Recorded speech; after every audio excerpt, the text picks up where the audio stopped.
Keinu hato kimanando nisam pisiliti teti Andakarina onada badipa nagawi tatare Dabuniro alon nichare Katarori rega dabopa no Tulebe tutulibe adibe garo along jepiane To adibe ajamian namyo pyodare Keinu hato kimanando nisam pisiliti teti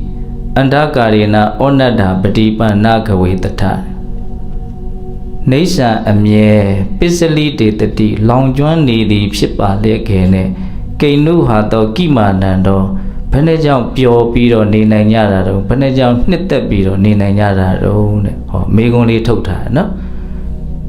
Amyeran longjuan khani yaba lekene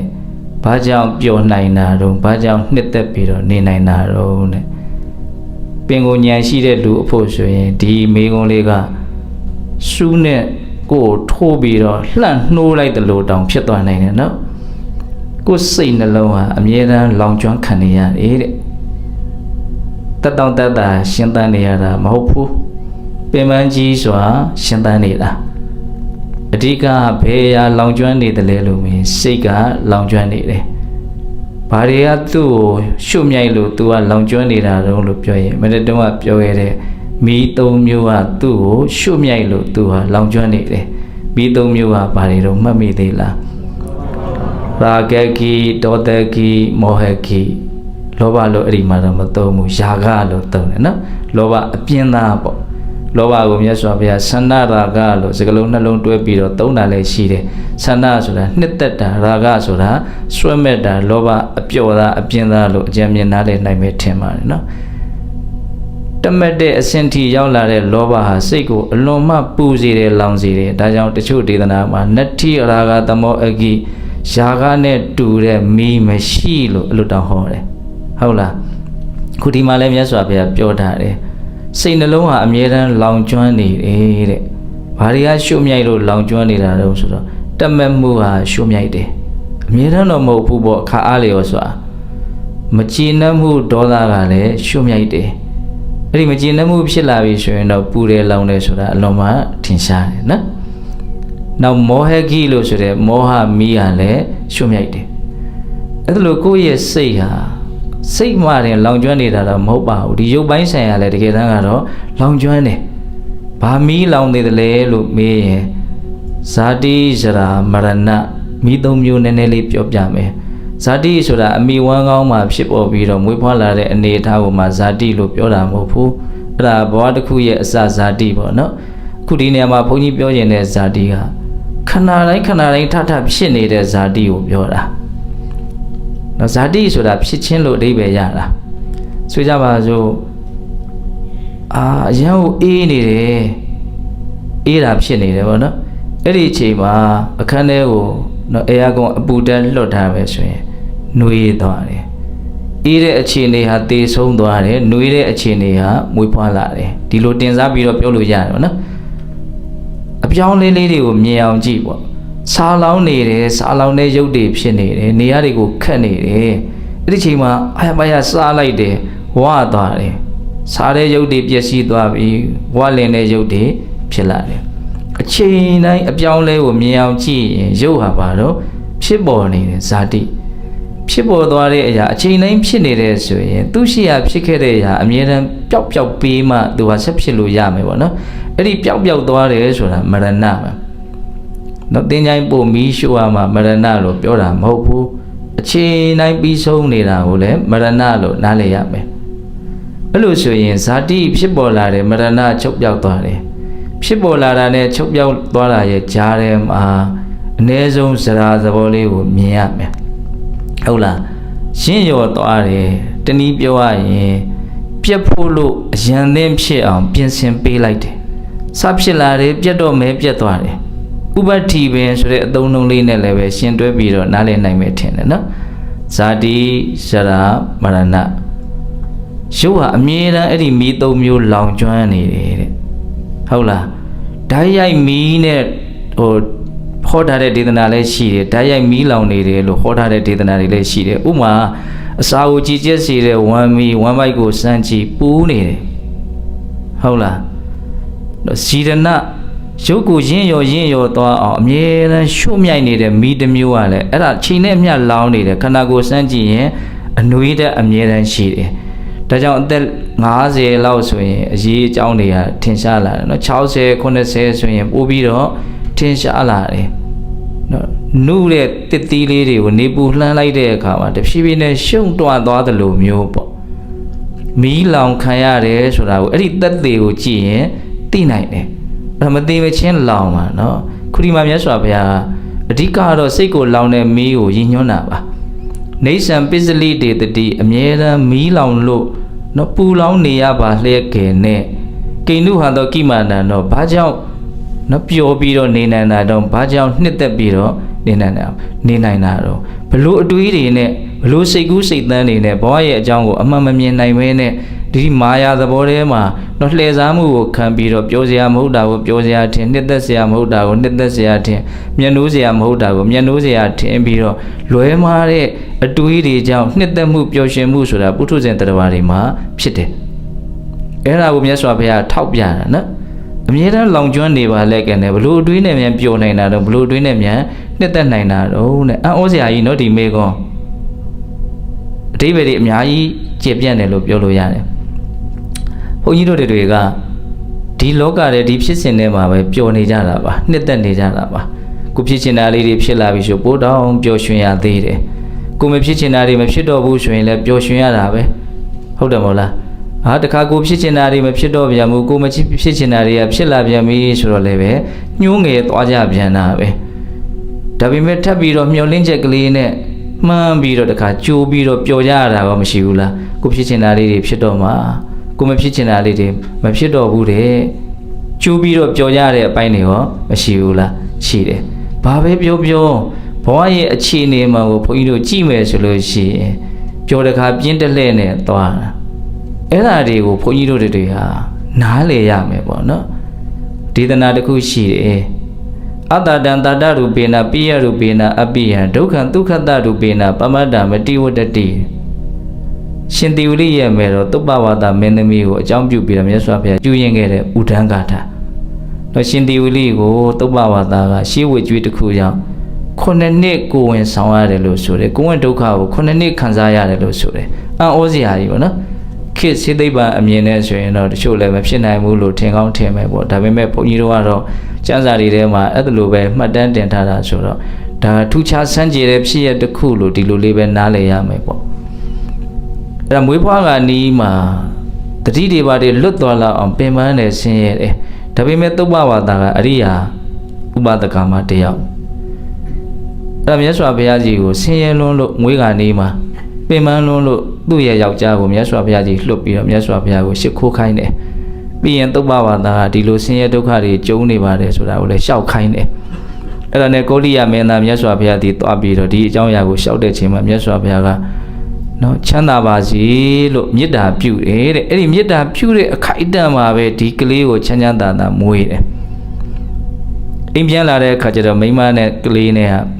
ချမ်းချမ်းသာသာဖြစ်နေပြီအဲ့ဒီမှာမြတ်စွာဘုရားရဲ့ဘုန်းတော်ကအံ့ဩစရာကောင်းကြီးမားတယ်အဲ့ဒီမှာတစ်ခါထပ်ပြီးတော့ယောက်ျားဖြစ်တဲ့လူကိုဒုတိယကြိမ်ကျောင်းကိုပြန်လွှတ်တယ်မြတ်စွာဘုရားကိုနော်တန်ဃာတော်တွေနဲ့တကွအိမ်ကိုဆွမ်းစားကြွဖို့ဒါပေမဲ့ဖြစ်ချင်တော့ရှင်မမောက္ကလန်ရဲ့တကာကဆွမ်းစားကပင်ပြီးသားဖြစ်နေတယ်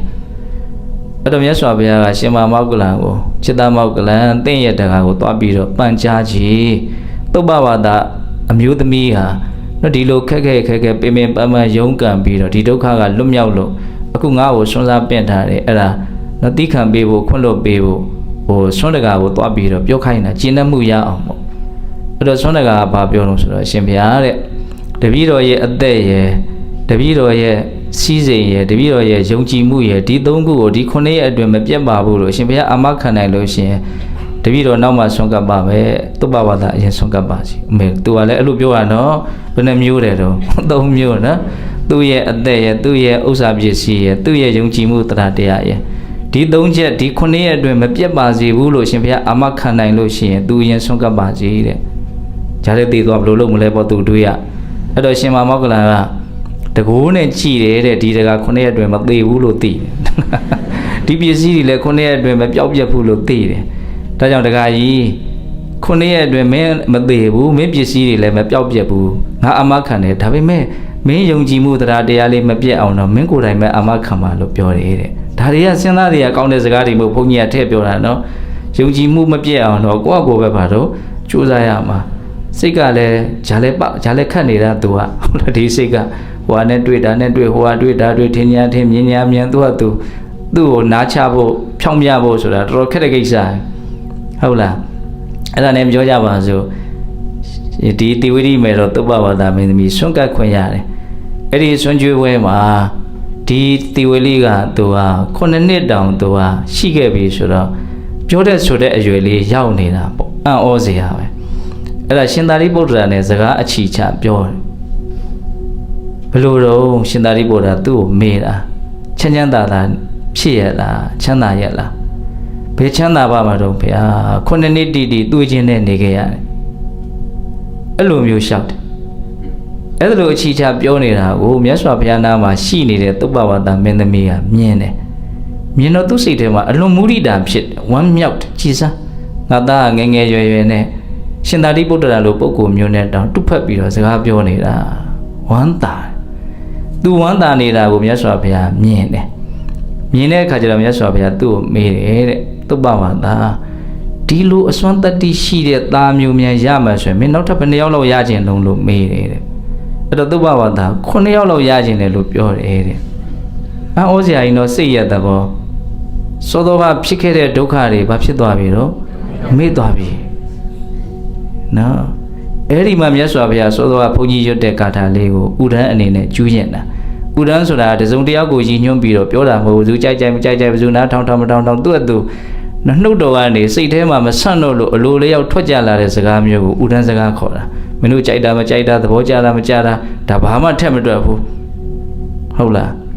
အတ္တတံတာတရူပေနပိယရူပေနအပိယံဒုက္ခံဒုက္ခတရူပေနပမတ္တမတိဝတ္တိအတ္တတံတာတရူပေနตาယာစရာမဟုတ်တဲ့အရာတွေကตาယာစရာလို့လှည့်စားပြီးတော့ပမတ္တမတိဝတ္တိတတိမရှိတဲ့လူနော်ခန္ဓာဖြစ်စဉ်ဘဝဖြစ်စဉ်လောကဖြစ်စဉ်ကိုအမှန်တိုင်းသိအောင်ဟဲ့ဆိုပြီးတော့တတိလေးထားပြီးတော့စောင့်ကြည့်တဲ့အလုပ်ကိုမလုပ်တဲ့သူတတိကင်းလွတ်ပြီးတော့နေတာပြောတာအဲ့ဒီတတိမရှိတဲ့လူကိုတဲ့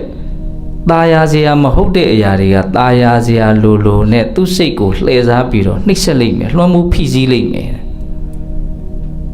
အတ္တတံတတ္တရူပေနနော်ပိယရူပေနအပိယချစ်စရာမဟုတ်တဲ့အရာတွေကချစ်စရာလိုနဲ့တတိမရှိတဲ့လူကိုလွှမ်းမိုးဖိစီးနှိပ်စက်လိုက်မယ်ဒုက္ခံဒုက္ခတရူပေနဆင်းရဲတဲ့အရာတွေကချမ်းသာလိုနဲ့တတိမရှိတဲ့လူကိုနှိပ်စက်လိုက်မယ်ဒီကထာလေးလည်းအလွန်မှကျေပြတ်တဲ့အဓိပ္ပာယ်ရှိတယ်လို့ပြောနိုင်မို့လားလောကတကယ်တမ်းကตาရစရာဘာမှမရှိဘူးဆိုတဲ့သဘောချစ်စရာဘာမှမရှိဘူးဆိုတဲ့သဘောချမ်းသာတာဘာမှမရှိဘူးဆိုတဲ့သဘောကိုသူပြောတာနော်ဒါပေမဲ့လို့ဒီတရားကတတိသာရှိမနေဘူးဆိုရင်အဲ့ဒီตาရစရာမရှိတဲ့လောကကြီးကပဲချစ်စရာဘာမှမရှိတဲ့လောကကြီးကပဲနော်ချမ်းသာဆိုလို့ဘာမှမရှိတဲ့လောကကြီးကပဲသူ့စိတ်ထဲမှာတော့ตาရစရာတွေချစ်စရာတွေချမ်းသာတွေလို့ထင်းနေတယ်ဒါကြောင့်သူကတော့အဲ့ဒီအရာတွေရလွှမ်းမိုးဖိစီးနှိပ်စက်တာကိုပဲခံနေရတယ်လွှမ်းမိုးဖိစီးနှိပ်စက်တယ်ဆိုတာကตาယာစရာလို့ထင်တာနဲ့ချစ်စရာလို့ထင်တာနဲ့ချမ်းသာလို့ထင်တာနဲ့လူချင်းမမောမှုဟာဖြစ်ပြီးသားပဲလေဟုတ်တယ်မဟုတ်လားလူချင်းမမောမှုဖြစ်ပြီးဆိုလို့ရှိရင်နောက်ဆက်တွဲအလိုမကျမှုဆိုတာတွေကလာတော့မယ်စလူချင်းမီးဆိုတဲ့ကိုကစစိတ်နှလုံးဟာလောင်းနေပြီဟုတ်တယ်မဟုတ်လားလူမကြတော့ဘူးဆိုရင်လောင်ကျွမ်းမှုကပိုးပြီးတော့အကောင့်ထဲပေါ်လာပြီနော်ဘုန်းကြီးကဘာလို့ဒီကထာလေးကိုပြောတာတော့စောစောကဒေသနာလေးနဲ့ဆက်လိုက်နော်ကိန္ဓုဟာတော့ကိမာနနောနေဆံပစ္စလိတေတတိအမြဲတမ်းလောင်ကျွမ်းခံနေရပါလေခင်နဲ့ဘယ်နဲ့ကြောင့်ပျော်ရွှင်နှစ်သက်ပြီးတော့နေနိုင်တယ်လေလို့မြတ်စွာဘုရားမေးခွန်းထုတ်ထားတယ်ဘာလို့ပျော်ရွှင်နှစ်သက်ပြီးတော့နေနိုင်တာလဲဆိုတဲ့မေးခွန်းရဲ့အဖြေလေးကိုတော့ဒီကထာလေးကိုထုတ်ပြခြင်းလို့ဘုန်းကြီးကပြောလိုက်တာတတိမရှိဘူးတတိမရှိတော့အမှန်မသိဘူးအမှန်မသိတော့ပြောစရာမဟုတ်တာကိုပြောစရာလို့ထင်တယ်ချစ်စရာမဟုတ်တာကိုချစ်စရာလို့ထင်တယ်မကောင်းတာကိုကောင်းတယ်လို့ထင်တယ်အဲ့ဒီအထင်တွေနဲ့ပဲဘုန်းကြီးတို့တွေကဘာဖြစ်နေတော့မမောနေကြတယ်အလိုမကျဖြစ်နေကြတဲ့ဒါပဲ အခြေခံကတော့ဒီဖြစ်စဉ်ရဲ့သဘောတဘာဝအမှန်ကိုမသိတဲ့အဝိဇ္ဇာမှာအခြေခံတာပေါ့ဟုတ်တယ်မဟုတ်လားတာယာစရာမဟုတ်ဘူးချစ်စရာမဟုတ်ဘူးချမ်းသာမှုမဟုတ်ဘူးဆိုတဲ့နော်ဒီလောကရဲ့အမှန်တရားဒုက္ခသစ္စာကိုဒီစိတ်ဟာမသိဘူးမသိတဲ့အခါကျတော့သူမက်စရာလို့ထင်ပြီးဆိုတာနဲ့မက်မယ်မုန်းစရာလို့ထင်ပြီးဆိုတာနဲ့မုန်းမယ်အဲ့လိုဖြစ်ပြီးဆိုရင်ဒီစိတ်ကိုမီးလောင်မီလို့ဘုန်းကြီးတို့ပြောလို့ရပြီမက်တယ်ဆိုရင်ဘာတော့ຢာကမီးမုန်းတယ်ဆိုရင်ဘာတော့ဒေါသမီးအဲ့ဒီမီးလောင်နေတာနဲ့ကိုယ်ပဲဒီစိတ်ဟာတတ်တာရချမ်းသာရကိုမရဘူးအနေကြလားလို့နောက်ခေါရိုးကျိုးနေလို့ကိုယ့်အကိုလောင်လို့လောင်မှမသိပူလို့ပူမှမသိဖြစ်နေတာကတပိုင်းပဲတကယ်ဓမ္မစစ်ကတော့ဘာဖြစ်နေတော့စိတ်နှလုံးဟာလောင်ကျွမ်းနေတယ်တဲ့အဲ့ဒါကိုယ့်အကိုမြင်အောင်ကြည့်ဖို့ပဲတတိမရှိရင်တော့သိမှာမဟုတ်ဘူးเนาะဒါကြောင့်ဒေသနာလေးကိုနားလည်အောင်ဘုန်းကြီးကခက်ခဲရှင်းပြတာဟုတ်လားနေဆံပစ္စလိတေတတိအမြဲတမ်းလောင်ကျွမ်းနေပါလဲကဲနဲ့ကိန္နုဟာတော့ကိမာနံတော့ဘယ်နဲ့ကြောင့်ပျော်ရွှင်နှစ်သက်ပြီးတော့နေနိုင်တာတော့တဲ့ဒါကဒီဂါထာလေးရဲ့ပထမပိုင်းကလေးနှစ်ပါဒနဲ့ပြောထားတာနော်နောက်နှစ်ပါဒဘာဆက်ပြောမှာတော့အန္တကာရေနဩနတ္တပရိမဏကဝေတထအန္တကာရေနဩနတ္တမတိမှုအမိုက်တိုက်ဟာအမြဲတမ်းလွှမ်းခြုံထားသည်ဖြစ်ပါလဲကဲနဲ့နော်ပฏิပန္နကဝေတထဘယ်နဲ့ကြောင့်အလင်းရောင်ကိုဖြစ်စေတတ်တဲ့ပညာစီမီးကိုမရှာမီးပဲနေပြီးတည်းတဲ့ဟောဒါလည်းမေးခွန်းထုတ်ထားတာနော်ဘာမှမသိတဲ့သဘောတဘာဝအဝိဇ္ဇာအဲ့ဒါကိုအမိုက်မှောင်လို့တင်စားပြောတယ်အန္တကာရေနအန္တဆိုတာမိုက်မှောင်နေတာအန္တကာရဆိုတာအမိုက်တိုက်အမှောင်တွေစုနေတဲ့သဘောအဲ့ဒါကြီးကဩနတ္တာစိတ်နှလုံးကိုလွှမ်းခြုံထားတယ်မနေ့ကတော့ပြောလိုက်တယ်နော်ငှက်ဥတို့ကြက်ဥတို့အထဲမှာရှိတဲ့တရားကိုဥက္ကုံကဖုံးလွှမ်းထားတယ်ဘယ်နာမှအကြားပေါက်မရှိဘူးအဲ့လိုပဲဘုန်းကြီးတို့ရဲ့စိတ်ကိုလည်းပဲမသိမှုဟာလွှမ်းခြုံထားတယ်တဲ့အဲ့ဒါလိုအမိုက်ထဲမှာနေရပါလျက်ခင်နဲ့ဘယ်နဲ့ကြောင့်မြင်ခြင်းကိုဖြစ်စေတတ်တဲ့ပညာတည်းဟူသောအလင်းရောင်ကိုမရှာဘဲနေတာတော့တဲ့မြင်မှကိုသွားကျင်တာလေးသွားလို့ရမယ်ဘယ်နာပါရှိတယ်အကောင်းဆိုအမျိုးမျိုးခွဲခြားပြီးတော့ဘုန်းကြီးတို့သိနိုင်မှာပေါ့ဟုတ်တယ်မဟုတ်လားမမြင်ဘူးဆိုရင်အကုန်လုံးလွဲကုန်မှာပဲလေကိုဘုန်းကြီးတို့ကဘဝခီးကိုသွားနေတယ်ရက်နေတာတော့မဟုတ်ဘူးဒါပေမဲ့ဘလူနီးနဲ့သွားနေတာဆိုမမြင်မဲနဲ့သွားနေတာတချို့သုံးညသေးတယ်နော်မမြင်မကန်းနဲ့မြင်လားဆိုတော့လည်းမမြင်ဘူးကန်းလားဆိုတော့လည်းမကန်းဘူးဟုတ်လားဒါဘလို့နားလေရမလို့မြင်တဲ့အခါမြင်တယ်မမြင်တဲ့အခါမမြင်ဘူးစမ်းရမ်းပြီးတော့ဝိုးတော်ဝါဒနဲ့ပါတော့သွားနေရတဲ့တဲ့အခါတဲ့မယ်လွဲတဲ့အခါလွဲမယ်ဒါလောကအသုံးနဲ့အသုံးနှုန်းကိုပြောတာပါမြတ်စွာဘုရားဒီမှာသုံးထားတာကတော့အန္တကာရေနဩနတ္တာစိတ်ဟာအမိုက်တိုက်ထဲမှာဖြစ်နေတယ်အဲ့ဒါဘုန်းကြီးတို့ဘာရှာတဲ့တယ်လဲပညာတည်းဟူသောအလင်းရောင်ကိုရှာတဲ့တယ်အဲဆိုတော့ဘုန်းကြီးကနော်တရားထိုင်ထားရတာရောနားတာလည်းနည်းနည်းတယ်အခုလည်းဘုန်းကြီးကရှေ့ရစကားတွေပြောနေတော့ထိုင်ရတာကြာပြီပင်ပန်းနေမယ်ပင်ပန်းတယ်ဆိုတာလေးကိုတွေးလိုက်တော့အော်သူတို့ပိုက်ဆံရှာတော့ဒါတဲ့တောင်ပိုပင်ပန်းမှသေးတယ်လေဟုတ်လားအခုရှာတာပိုက်ဆံနဲ့လည်းအများကြီးတန်ဖိုးရှိတဲ့အတွက်ကြောင့်ပင်ပန်းတယ်လို့ငါမတွေးတော့ပါဘူးပင်ပန်းတယ်ဆိုရင်လည်းပင်ပန်းရကျိုးနတ်တဲ့ပင်ပန်းခြင်းမျိုးပါဆိုတော့စိတ်ထဲကရှင်းသွားရောပန်းကျင်တော့ပန်းမစီလို့အောက်မေ့ထားလိုက်တယ်ဟုတ်လားဒါပေမဲ့၄နာရီတော့မကြော်ပါဘူးဟုတ်လားဘာရှာနေတာတော့ပညာရှာတာဘုရားလည်းပညာကိုရှာစေခြင်းတာတိမတာဘုန်းကြီးတို့တွေအရာရာအဆင်ပြေမှာဟုတ်တယ်မဟုတ်လားဘုန်းကြီးတို့ကလမ်းသွားနေတဲ့လူတွေခီးသွားနေတဲ့လူတွေမြင်ရမှကိုယ့်ရဲ့လမ်းကြောင်းဟာမှန်ကန်မှာပေါ့မမြင်မဲနဲ့စံတော်ဝါသွားနေရတယ်ဘယ်နည်းနဲ့မှလမ်းကြောင်းဟာမှန်ကန်မဖြစ်နိုင်ဘူးဒါကြောင့်အသိဉာဏ်ပညာကိုဘာလို့ရမလို့ရှာရမယ်ဒီရှာတယ်ဆိုတဲ့အသုံးလုံးလေးတော့ဂဝေတိပရိယေတနာပြောရင်လည်းစကလုံးလေးတွေရလာတယ်တရားလေးတွေခေါင်းထဲပေါ်လာတယ်ဘုန်းကြီးတို့အင်္ဂုတ္တပါဠိတော်နော်စတုကနိပတ်ထဲမှာပရိယေတနာသုတ်တံဆိုတာရှိတယ်ပရိယေတနာဆိုတာရှာဖွေခြင်းလို့အဓိပ္ပာယ်ရတယ်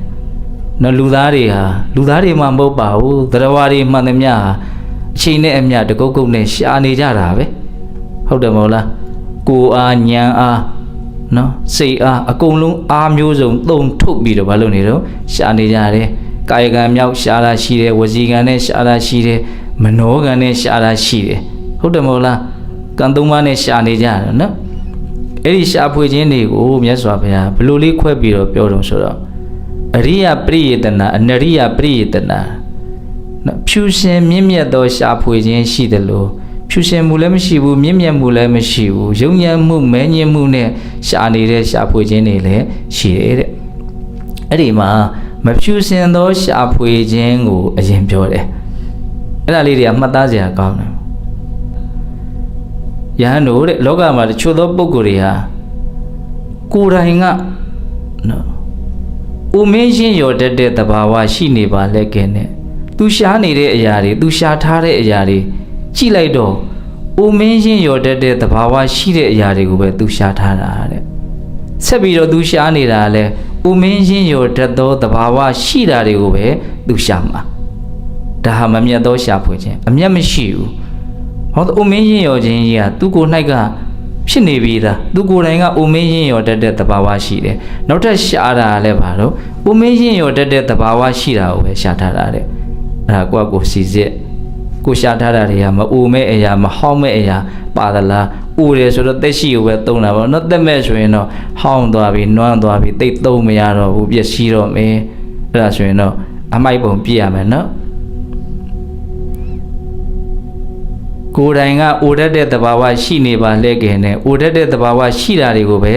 ရှာတယ်တဲ့အဲ့ဒါမမြတ်သောရှာဖွေခြင်းဆက်ပြီးတော့မြတ်စွာဘုရားပြောတော့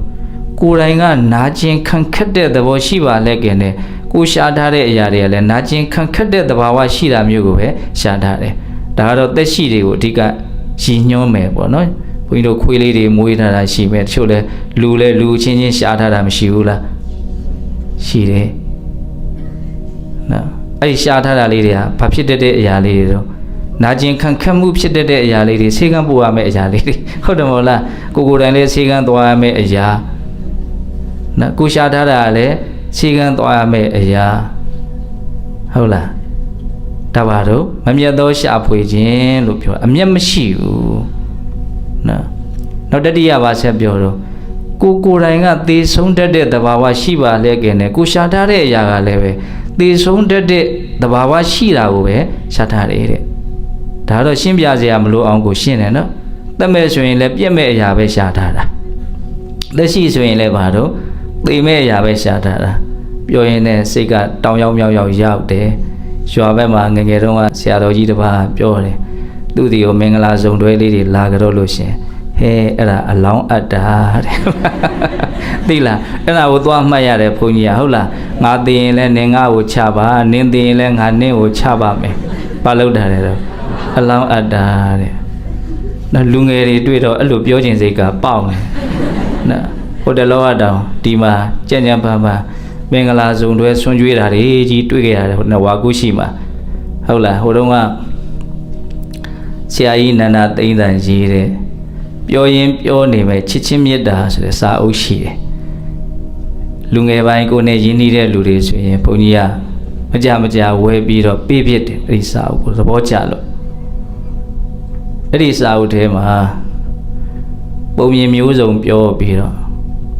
ဒီချစ်ချင်းမေတ္တာအကြောင်းအိမ်အောင်ရေးတွေအကြောင်းကိုဆောင်းပါးတူလေးတွေရေးထားတာအဲ့ဒါလေးကိုစုထား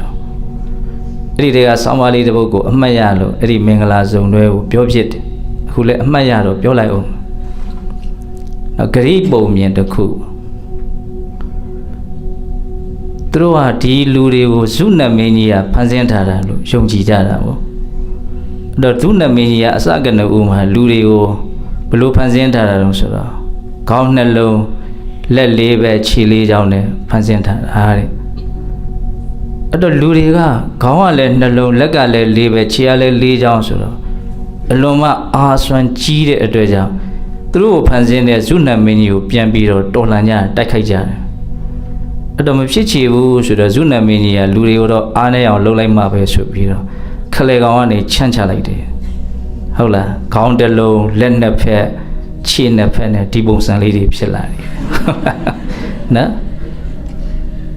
အဲ့လိုချမ်းချလိုက်တဲ့အခါကျတော့အချမ်းလေးတွေကတနေရာစီကွဲသွားကြတာပါနော်အဲ့တော့အချမ်းတိုင်းကစဉ်းစားတယ်ငါးစီကခွဲသွားတဲ့အချမ်းလေးဘယ်များရောက်နေလဲမသိဘူးဟုတ်လားနော်အချမ်းပြောက်ကိုလိုက်ရှာကြတာတဲ့ အဲ့လိုအချမ်းပြောက်ကိုလိုက်ရှာရင်းနဲ့တွေ့ကြတဲ့အခါကျတော့ဟာနှစ်ချမ်းလုံးကသဘောတူကြတယ်ဒါငါးစီကခွက်ထက်သွားတဲ့အချမ်းလေးတွေပဲဆိုချစ်ပါအောင်ဖက်ထားကြတယ်တဲ့အချမ်းလေးတွေဟုတ်လားအဲ့လိုနဲ့သူတို့အတူတူနေကြရင်းနဲ့နောက်တော့သဘောထားတွေကလည်းမတိုက်ဆိုင်တဲ့အခါကျတော့ငါတော့အချမ်းရှာမှားပြီနဲ့တူတယ်ဟုတ်လားဒီအချမ်းကငါပျောက်သွားတဲ့အချမ်းဟုတ်ဟာမတူဘူးဟုတ်လားငါအချမ်းအစ်စ်ကဘယ်ရောက်နေလဲမသိဘူးဟုတ်လားပုံမြင်မှာဒါကတော့တကယ်တော့မဟုတ်ပါဘူးသို့တော်လည်းပဲလူရဲ့တဘာဝနော်ကိုရှာဖွေထားတာတွေဟာဒုက္ခဖြစ်စေတတ်တဲ့အရာတွေကိုရှာထားတာကိုယ်တိုင်ကဒုက္ခဖြစ်နေပြီးသားဒုက္ခငြိမ်းချမ်းကိုရှာတာမဟုတ်ဘူးဒါကြောင့်မြတ်စွာဘုရားရဲ့ဒေသနာလေးနဲ့ရှင်းပြီးတော့တွေးဖို့ဒါကခေါင်းထဲပေါ်လာတာလေးတွေကိုပြောတာပါနော်ဆက်ဆက်မိရစကားဆိုတာတစ်ခါလေးရက်လို့ရတာမဟုတ်အဲ့ဒါကြောင့်လိုက်မလွှင့်နဲ့လို့ပြောတာဟုတ်လား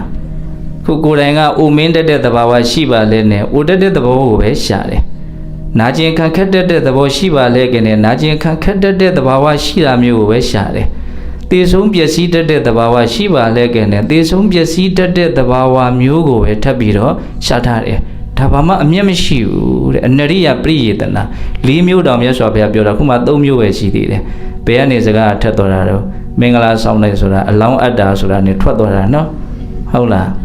နောက်ထပ်တစ်မျိုးကျန်သေးတယ်ကိုယ်တိုင်ကစိတ်နှလုံးပူလောင်ပင်ပန်းတတ်တဲ့သဘာဝရှိပါလက်ကနဲ့စိတ်နှလုံးပူလောင်ပင်ပန်းတတ်တဲ့သဘာဝရှိတာမျိုးတွေကိုပဲရှာထားတယ်တဲ့ပူလောင်တတ်ညှဉ်းနှွမ်းတတ်တဲ့သဘာဝရှိပါလက်ကနဲ့ပူလောင်တတ်ညှဉ်းနှွမ်းတတ်တဲ့သဘာဝရှိတာကိုပဲရှာထားတယ်တန်ကိလေသာဓမ္မောတမနောနော်တန်ကိလေသာဆိုတာပူလောင်နေညှဉ်းနှွမ်းနေနော်ညှဉ်းနှွမ်းနေစိတ်ကိုပြောတာပါအဓိကဟုတ်လားဒါပါပြောတာတော့မမြတ်သောရှာဖွေခြင်းမြတ်သောရှာဖွေခြင်းဆိုတာကြတော့အဲ့ဒါနဲ့ဆန့်ကျင်ဘက်ကိုစဉ်းစားတယ်ဉာဏ်နဲ့နော်ဥမင်းရင်ရောတတ်တဲ့သဘာဝရှိတဲ့အဲ့ဒီပုဂ္ဂိုလ်ဟာဥမင်းရင်ရောတတ်တဲ့သဘာဝတရားမျိုးကိုတော့ငါထပ်မရှာဘူးဥမင်းရင်ရောခြင်းရဲ့အပြစ်ကိုမြင်ပြီးတော့ဥမင်းရင်ရောခြင်းကလွတ်ကင်းရာအငြိမ့်တဲ့နိဗ္ဗာန်ကိုရှာမယ်ဆိုပြီးတော့ရှာတယ်တဲ့အခုအဲ့ဒါပညာရှာတယ်ဆိုတာအဲ့ဒီထဲမှာအကျုံးဝင်တယ်အငြိမ့်တဲ့ကိုသူကရှာဖို့ကြိုးစားတာဟုတ်လား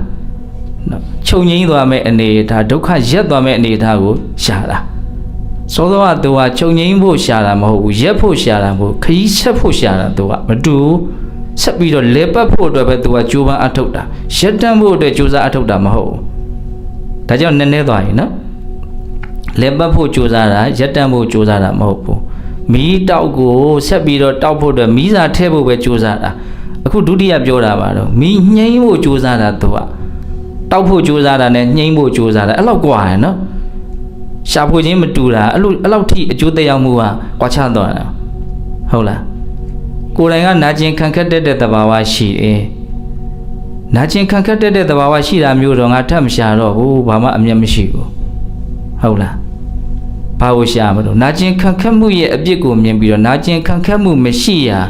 ငြိမ်းရာအငြိမ့်တဲ့နိဗ္ဗာန်ကိုရှာမယ်ဆိုတော့သူရှာတယ်ပညာရှာတာကိုပဲပြောတာပါဟုတ်လားပြီးရင်ပါတော့သေဆုံးခြင်းရဲ့အပြစ်ကိုမြင်ပြီးတော့အသေးလွတ်ရာသေခြင်းကင်းရာအမတနိဗ္ဗာန်ကိုပဲရှာမယ်နော်နောက်ဆုံး၄ခုမြောက်ငါကိုယ်တိုင်ကပူလောင်တဲ့ညှဉ်းနှွမ်းတတ်တဲ့သဘာဝရှိတယ်ဒီအပူတွေဒီအညစ်တွေကိုအေးစေမယ်တန့်စေမယ်ဆိုတဲ့စိတ်နဲ့ပဲအငြိမ့်တဲ့နိဗ္ဗာန်ကိုရှာမယ်ရှာဖွေခြင်းနဲ့ပတ်သက်ပြီးတော့ဘုန်းကြီးတာပြောပြတာဟုတ်လားကမူရင်းဒေသနာလေးကပါတယ်တော့နော်စိတ်ဟာအမြဲတမ်းအမိုက်တိုက်ထဲမှာနေရပါလေခင်နဲ့ဘယ်နဲ့ကြောင့်နော်အလင်းရောင်ကိုဖြစ်စေတတ်တဲ့ပညာရှိမိကိုမရှာမိပဲနေကြတတ်တယ်ဒီမေကုန်းလေးကိုပြောတာဟုတ်လားဒါကြောင့်ပညာကိုတတ်နိုင်တဲ့မြတ်ဘုန်းကြီးတို့တွေဟာမြင့်မားအောင်ဘာလို့မလို့ကြိုးစားအထောက်ရမယ်အဲ့ဒီပညာရှာတဲ့အခါမှာနီလန်းကအလွန်မှအရေးကြီးလိုအပ်တယ်နီလန်းကိုကောင်းကောင်းမွန်မွန်မှန်မှန်ကန်ကန်မသိဘူးဆိုလို့ရှိရင်အဲ့ဒါဝိလေလေနဲ့လူရင်းကိုတော်တော်နဲ့ရောက်မှာမဟုတ်ဘူးနော်ဆရာမပြရင်ငပိပုတ်တောင်နီးမကြဘူးတဲ့အလွန်မှတန်ဖိုးရှိတဲ့မြင်မာတဲ့ဒီပညာရှာဖွေရေးလုပ်ငန်းမှာဆရာမပါလို့ရတော့ဘလို့မှမဖြစ်ဘူးလို့နားလည်ထားရမယ်အဲ့လိုဆိုရင်ပညာကိုရှာမယ်ဘုံဘုံရေပညာကြီးမားအောင်ဘလို့လုပ်ရမှာတော့မြတ်စွာဘုရားကပ ညာဥဒိတုတ်တံဆိုပြီးတော့ဒီအင်္ဂုတ္တစတုကနိပတ်ထဲမှာပဲဟောထားပါတယ်ပညာဉာဏ်ကြီးပွားခြင်းတယ်ဆိုလို့ရှိရင်နံပါတ်1သဗ္ဗုရိသတန်တေဝသူတော်ကောင်းနဲ့ပေါင်းရမယ်နံပါတ်2တတ္တမတဝနာသူတော်ကောင်းတရားကိုနာယူတဲ့အလေးချင်းများရမယ်နံပါတ်3ယောနိသောမနတိကာရမနေ့ကပြောခဲ့တယ်နော်တင်းတင်းလျောက်ပတ်လျော်ကန်တဲ့အတွေးအမြင်ကောင်းတွေရှိရမယ်နံပါတ်4ဓမ္မနုဓမ္မပฏิပတ္တိတရားဓုတရားမြတ်ကိုဧကန္တရစေနိုင်တဲ့အကျင့်မြတ်ကိုကျင့်သုံးရမယ်ဘယ်နှချက်တော့၄ချက်အဲ့ဒါကိုလူငယ်လေးတွေနားနဲ့တော်ယုံလောက်ကလေးဘုန်းကြီးအသုံးနှုန်းလေးပြောင်းပြီးတော့ပြောမယ်နော်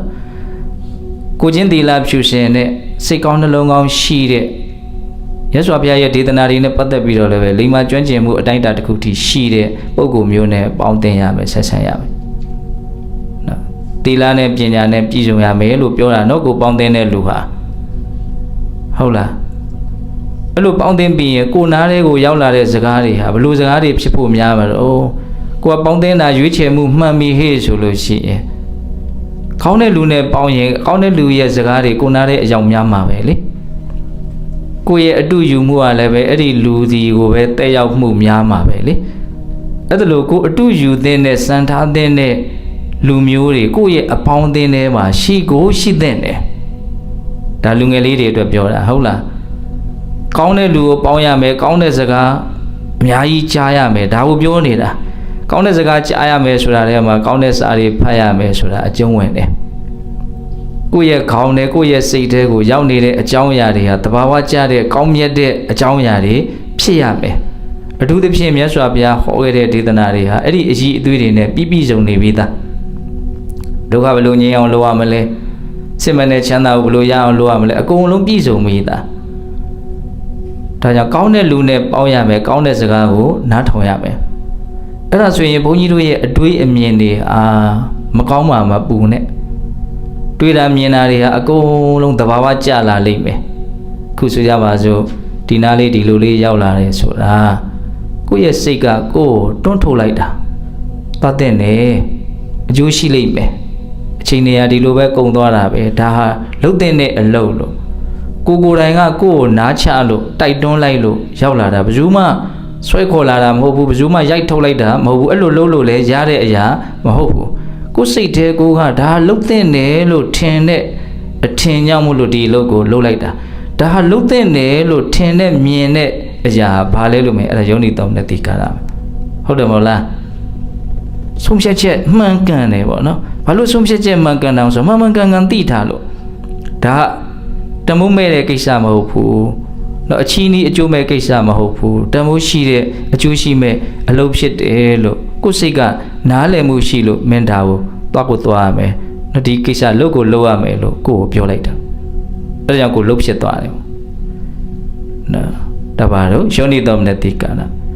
နောက်ဆုံးပညာဉာဏ်ကြီးပွားခြင်းရဲ့အကြောင်းကတရားဘာဝနာအားထုတ်ခြင်းနိမလမ်းမှာအားထုတ်ခြင်းအထူးသဖြင့်မဟာသတိပဋ္ဌာန်သုတ်တံမှာမြတ်စွာဘုရားပေးခဲ့တဲ့နိလမ်းများနဲ့အညီနော်ကိုနားလေအောင်နော်အကြောင်းမျိုးကြောင့်ဒလဇက်ဖြစ်ပေါ်နေတဲ့ဒီသဘာဝတရားတွေကိုစောင့်ကြည့်နေ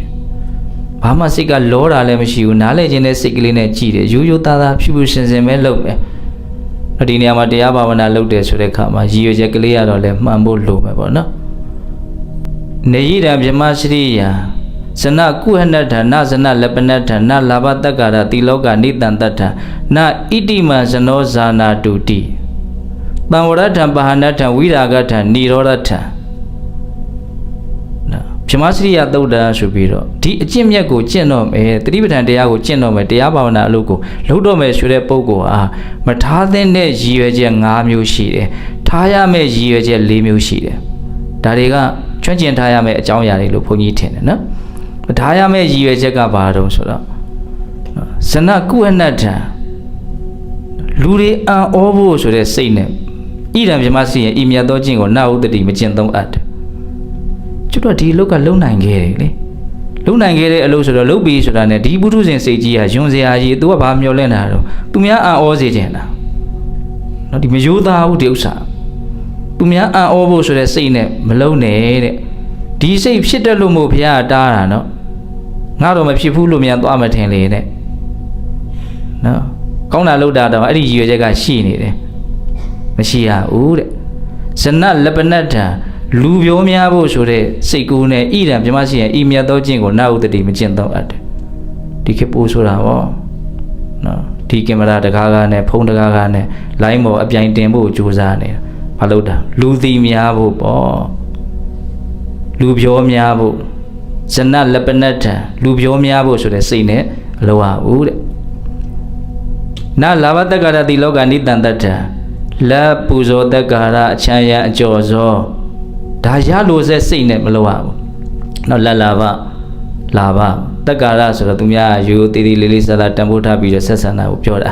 တိလောကဆိုတာနာမည်ကြီးတာကိုပြောတာနော်လက်ရခြင်းနဲ့စိတ်နဲ့မလုံးနဲ့သူများအယူသေးပြုသေးခြင်းနဲ့စိတ်နဲ့မလုံးနဲ့နော်ချမ်းရံကြော်စောတွေနာမည်ကြီးမှုတွေဒါတွေရလို့တဲ့စိတ်နဲ့မလုံးနဲ့နောက်ဆုံးပြောထားတာလေးဟာနဣတိမံဇနောဇာနာတုတိနဣတိဝါရပမောက္ခဏိတန်တ္ထနောက်ဆုံးမရောက်သေးဘူး၄ခုမြောက်သူများကိုနှိပ်ကွပ်ဖို့ကိုကာကွယ်ဖို့ဆိုတဲ့စိတ်နဲ့လည်းမလုံးနဲ့တဲ့ဘာတုံးဒီစကားက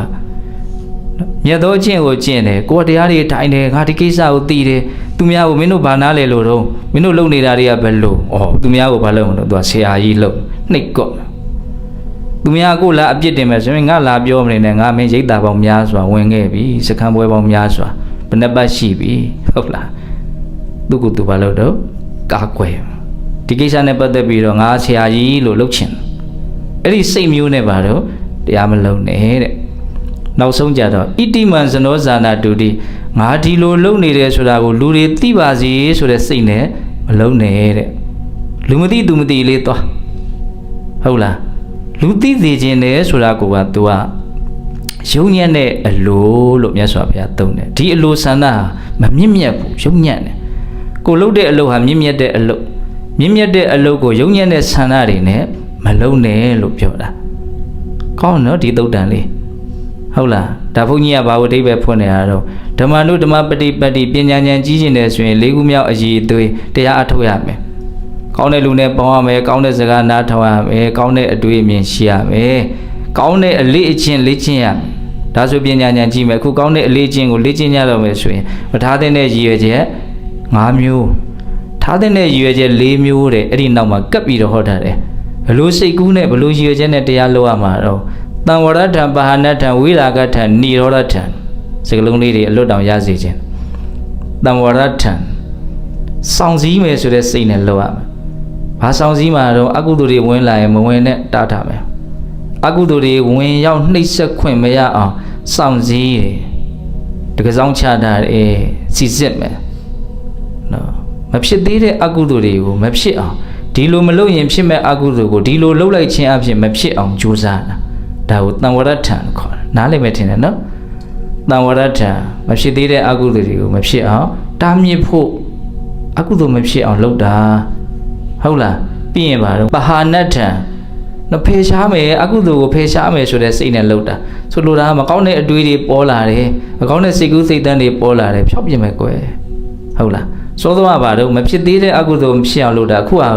ဖြစ်နေတဲ့မကောင်းတဲ့အတွေးတွေကိုဖေရှားဖို့ဆိုတဲ့စိတ်ကူးနဲ့လုပ်ပါပို့ပြီးတော့မြင့်သွားတာကဝိရာဂထံဆွဲမဲ့မှုကင်းဖို့ဆိုတဲ့စိတ်နဲ့လုပ်နော်ကိလေသာဆိုတာဒုက္ခရဲ့အကြောင်းတရားပဲသူကဒီအကြောင်းတရားကိုကင်းရှင်းသွားအောင်ဖေရှားဖြတ်တောက်ပြလိုက်တာကိုဝိရာဂလို့ပြောတယ်ဝိရာဂထံကိလေသာကိုသူ့ရှင်းတဲ့သူအမြင့်ပြတ်တတ်နိုင်ဖို့ဆိုတဲ့ရည်ရွယ်ချက်နဲ့မြတ်သောကျင့်ကိုကျင့်ရမယ်နိရောဓထံနဲ့နောက်ဆုံးနိရောဓဆိုတာချုပ်ငြိမ်းတာကိုပြောတာကိလေသာဆိုတဲ့အကြောင်းတရားချုပ်ငြိမ်းလို့ရှိရင်ယုံနံဆိုတဲ့အကျိုးဒုက္ခတွေကလုံးဝချုပ်ငြိမ်းမယ်ဒါအမြင့်မားဆုံးဘုန်းကြီးတို့မျှော်လင့်ထားရမယ်မျှော်မှန်းချက်ပါနော်နိရောဓထံအငြိမ်းတဲ့နိဗ္ဗာန်ကိုရဖို့ဒုက္ခခသိငြိမ်းသွားဖို့ဆင်းရဲဒုက္ခအကုန်လုံးငြိမ်းသွားဖို့ဆိုတဲ့မြင့်မားတဲ့ရည်ရွယ်ချက်နဲ့သူတော်ကောင်းတရားကိုကျင့်ရမယ်ရည်ရွယ်ချက်ပဲနှမျိုးတော့၄မျိုးသံဝရထံစောင့်စည်းမယ်ဆိုတဲ့စိတ်မဖြစ်သေးတဲ့အကုသိုလ်မဖြစ်အောင်ပါဟနထံဖယ်ရှားမယ်ဆိုတဲ့စိတ်ဖြစ်နေတဲ့အတွေးဆိုးတွေကိုဖယ်ရှားဖို့ဆိုတဲ့စိတ်နဲ့လုပ်ဝိရာဂထံကိလေသာတွေလုံးဝကင်းပြတ်သွားစေဖို့ဆိုတဲ့စိတ်နဲ့လုပ်ရမယ်နိရောဓထံဒုက္ခတွေအလုံးချုပ်သွားစေရမယ်ဆိုတဲ့စိတ်နဲ့လုပ်ရမယ်တဲ့ဒါမှပြောနေတာတော့ပညာရှာမဲ့ပုဂ္ဂိုလ်တွေအတွက်ပ ပညာဘလို့ရှာမလဲပညာရှာတဲ့အခါမှာအသုံးပြုရမယ်နီလန်ကြီး၄ချက်ပေါ့ဟုတ်လားအဲ့ဒီထဲမှာဒီနီလန်၄ရက်ဟာအချင်းချင်းဆက်နွယ်နေတာကိုလည်းမြင်ရမယ်နော်လက်တွေ့တကယ်မြင်မာတဲ့ဉာဏ်ပညာကိုရဖို့ဆိုရင်တော့တရားကိုနော်တကယ်ကိုဒီဇိုင်းမတ်စူးစမ်းမှမြန်မြန်ဆန်ဆန်အသိဉာဏ်ကိုရနိုင်မှာဓမ္မနုဓမ္မပฏิပတ်တိလုံးမှတရားထူရမှာလို့ပြောတာအဲ့လိုဆိုရင်ဓမ္မနုဓမ္မပฏิပတ်တိတရားအထုတ်တဲ့အလုပ်ကိုလုပ်ဖြစ်ဖို့ဆိုရင်သူ့ရှိကယောနိသောမနတိကာရအတွေးအမြင်မှန်နေအကောင်းမှတရားအထုတ်ဖြစ်တဲ့အဆင့်ကိုရောက်မှာနော်အိမ်မှာရှိတဲ့ဘုရားကလေးရှိကျုံလေးထိုင်နေတဲ့အနေအထားလေးကိုရောက်ဖို့ဆိုတာလွယ်တဲ့ကိစ္စမဟုတ်ဘူးသူ့နောက်ကတွန်းပေးတဲ့အရာရှိရမယ်ဟုတ်တယ်မဟုတ်လားအားရှိရတော့ယောနိသောမနတိကာရနော်ငါဒါအတွက်အချိန်ပေးတဲ့တယ်ဘာလို့အချိန်မပေးသင့်မှာတော့ဘာလို့ငါမိုက်မဲနေမှာတော့ဘယ်သူကပြောနေတာတော့ယောနိသောမနတိကာရပြောနေတာအဲ့ဒါကြောင့်မလို့တရားအထုတ်ဖြစ်တဲ့အနေအထားကိုရောက်မှာတရားအထုတ်ဖြစ်တဲ့အနေအထားကိုရောက်မှတရားသူရတယ်အသိဉာဏ်ရတယ်ဆိုတာဖြစ်မှာအဲ့လိုဆိုရင်ဒီယောနိသောမနတိကာရအားကောင်းအောင်သူရှိရ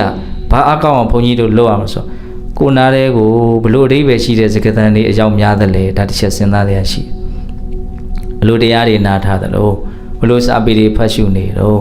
ဆိုလိုတာကဘလို့အကြောင်းအရာတွေခေါင်းနဲ့အကြောင်းများတယ်လေအဲ့ဒါကိုအတွေးကိုသူထိန်းချုပ်မှာနော်ရုံညံ့တဲ့အကြောင်းအရာတွေဘာတန်ဖိုးမှမရှိတဲ့အကြောင်းအရာတွေခေါင်းနဲ့အကြောင်းများနေသူတွေးတဲ့အတွေးရလဲဘာမှတန်ဖိုးမရှိတဲ့အတွေးတွေပဲထွက်လာမှာဟုတ်လားအဲ့တော့ပြောရင်ကယောနိသောမနတိကာရအားကောင်းဖို့ဆိုရင်နော်တတ္တမတဝနာသူတော်ကောင်းတရားကိုနာယူလေ့လာလိုက်စားတဲ့အလုပ်အားကောင်းဖို့လိုလိမ့်မယ်ဒါအကြောင်းအကျိုးလေးဘုန်းကြီးကဆက်ပြတာပါနော်အဲ့လိုဆိုရင်ကိုယ့်ရဲ့နားတယ်ကိုယ့်ရဲ့စိတ်ထဲကိုဘလို့စကလုံးတွေအရောက်များတယ်လဲဆိုတာကိုယ်ဘေးမှာဘလို့လူတွေရှိနေတယ်လဲဆိုတာပုံမှာအများကြီးမူတင်းနေပြန်ရောဘလောက်နဲ့ဆိုင်ဒီ၄မျိုးဟာချိတ်ဆက်ပြီးတော့ဆက်နွယ်နေတယ်လဲဆိုတာကိုမြင်တတ်ဖို့ပြောတာကိုကယုံညံ့တဲ့လူအစင်တမ်းမရှိတဲ့လူတွေဝိုင်းဝိုင်းလဲနေယုံညံ့တဲ့စကားအစင်တမ်းမရှိတဲ့စကားတွေပဲကြားမှာပဲအဲ့ဒါဆိုရင်ယုံညံ့တဲ့အတွေ့အစင်တမ်းမရှိတဲ့အတွေ့တွေတွေ့မယ်အဲ့ဒါဆိုရင်သူအကောင့်ထဲပေါ်တာလဲယုံညံ့တာတွေအစင်တမ်းမရှိတာတွေအကောင့်ထဲပေါ်မယ်အသိဉာဏ်နဲ့ဝေးပြီအမှန်သိမှုနဲ့သူနဲ့ဘာမှမဆိုင်သလိုဖြစ်သွားမယ်ဟုတ်လားဒါကြောင့်ဘုန်းကြီးတို့ဉာဏ်ပညာကိုရှားကြရမယ်ဘာနဲ့ရှားကြရမှာတော့လို့မေးရင်အခု၄မျိုးကိုပြောတတ်ရမယ်နော်သူတော်ကောင်းနဲ့ပေါင်းရမယ်သူတော်ကောင်းတရားကိုနာရမယ်အတွေးမှအမြင်မှရှိရမယ်သူတော်ကောင်းတရားအလျော်တဲ့အကျင့်ကိုကျင့်ရမယ်ဒါကိုရိုးရှင်းရှင်းနားလည်အောင်ဘုန်းကြီးကဩဝါဒလေးတွေချိန်ပြီးတော့ပြောပါတယ်စောစောကဟုတ်လားအဲ့တော့ဘုန်းကြီးတို့အဓိကဒီနောက်ပိုင်းပြောတဲ့တရားအဓိကပါလဲပညာရှာရမယ်ဆိုတာကိုပြောတာနော်ရှာဖွေခြင်းနဲ့ပတ်သက်တဲ့အကြောင်းအရာတွေဘုန်းကြီးတို့အများကြီးပြောပြသွားတယ်ဟုတ်လားဂါထာလေးတစ်ပုဒ်ကိုအခြေခံထားတာနော်ကိုယ်စိတ်နှလုံးမှာအမြဲတမ်းလောင်ကျွမ်းနေပါလဲကဲနဲ့ဘယ်နဲ့ကြောင့်ပျော်ရွှင်နှစ်သက်ပြီးတော့နေနိုင်ကြသလဲကိုယ်စိတ်နှလုံးဟာအမိုက်တိုက်ထဲမှာနစ်မြုပ်နေပါလဲကဲနဲ့ဘယ်နဲ့ကြောင့်အလင်းရောင်ကိုဖြစ်စေတတ်တဲ့စီမီရောင်ကိုမရှာမီပဲရှိနေရသလဲဒီကထာလေးဒါလေးကိုအခြေချက်ပြီးတော့ပြောလိုက်တာဟုတ်လားဒါကြောင့်ပညာတည်းဟူသောအလင်းရောင်ရှာဖွေနိုင်ကြတဲ့ပညာကြောင့်ဖြစ်တဲ့ကောင်းကျိုးချမ်းသာတွေကိုအပြည့်အဝရရှိကြတဲ့သူတော်ကောင်းတွေဖြစ်ကြပါစေလို့ဘုန်းကြီးတို့ဆန္ဒပြုပြီးတော့ဒီကနေ့ပြုကြရတဲ့ကုသိုလ်ကောင်းမှုအစွတ်စွတ်တို့ရဲ့စွမ်းတတ္တိကြောင့်ဘုရားတပည့်တော်တို့ဒီမဲ့ညာဘုန်းကြီးမျက်နှိပ်ပံကိုလင်းမြန်ထုတ်ချောင်းမျက်မှောက်ပြုပြရစေကုန်သောဟုပတ္တနာအောင်စုပြုကြကုန်ရာတည်း